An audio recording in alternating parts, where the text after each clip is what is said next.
Welcome to page 15 of my annotation series. Emmy nominated someday. Hi, I muttered with my head down. All right, let's just take a moment and draw Martin with his head down. Hi. Not a flattering look, Martin. I tried to pull my hand away when I felt his bony hand trembling and then looked up to see fatigue in his face. I felt like crying.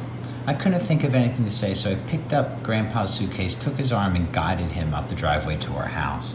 This word fatigue seems important, right?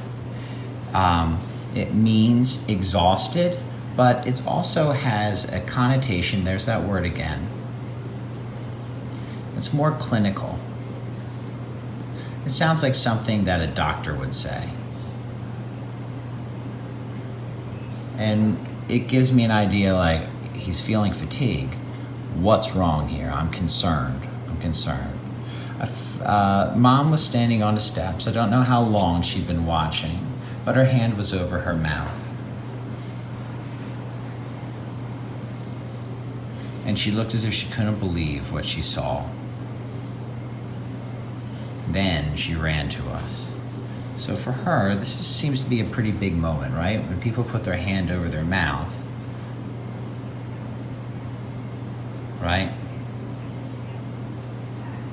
Usually it connotes something, or it doesn't connote, but it suggests that they're worried. Grandpa, she gasped. There's a verb for you.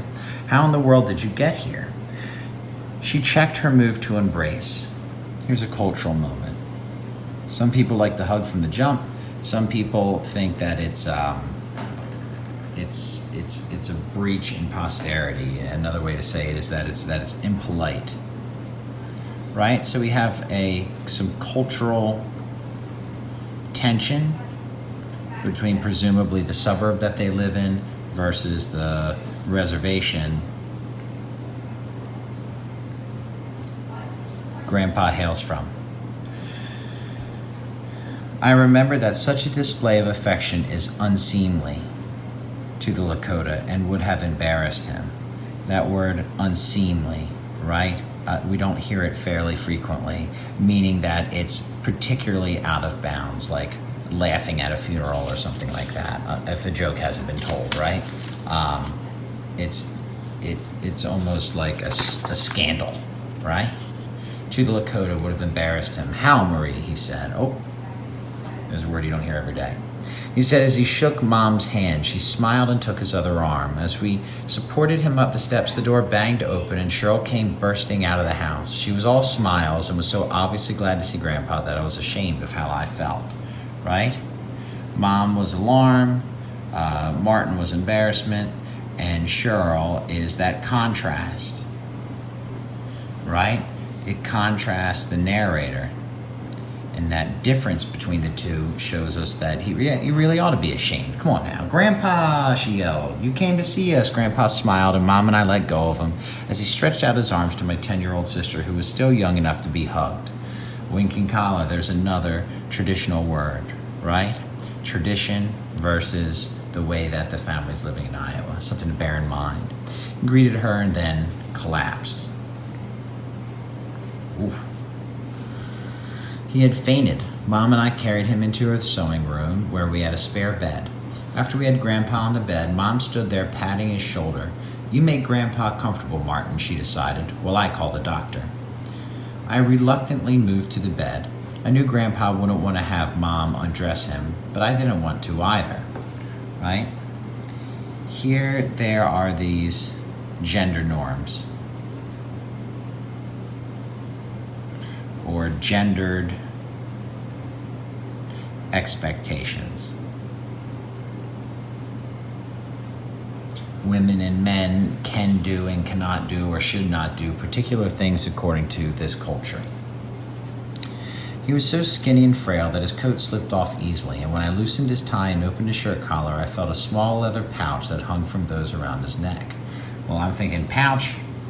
That sure is like a bag. That comes from the title. This might be the titular, meaning relating to the title, medicine bag. something we would be alert for because we know the title of the story before we start reading, and the title helps organize what we're reading. I left it alone and moved to remove his boots. The scuffed old cowboy boots were tight, and he moaned as I put pressure on his legs to jerk them off. I put the boots on the floor and saw why they fit so tight. Each one was stuffed with money. I looked at the bills that lined the boots and started to ask about them, but Grandpa's eyes were closed again. Mom came in with a basin of water. The doctor thinks Grandpa may be suffering from heat exhaustion, she explained as she bathed Grandpa's face. Mom gave a big sigh.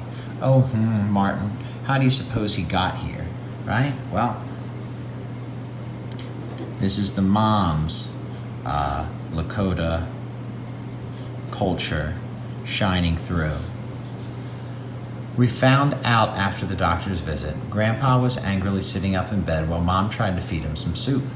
Tonight, you let Marie feed you, Grandpa, said my dad, who had gotten home from work. You're not really sick, he said, as he gently pushed Grandpa back against the pillows.